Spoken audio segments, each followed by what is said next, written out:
پرستار مرا به آغوش مردانش سپرد. صدای گرم و دنیا دیدش در گوشم زمزمه کرد.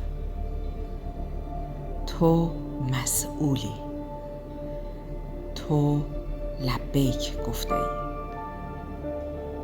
لبانم غنچه شد. سر بینیم سوخت. خودم را مچاله کردم. نیم وجب هم نمی شدم. بار امانتی که آسمان و زمین نپذیرفته من قبولش کرده بودم. بعد از سالها دوباره آن را به خاطر آوردم.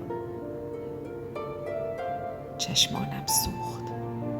قلبم داغ شد.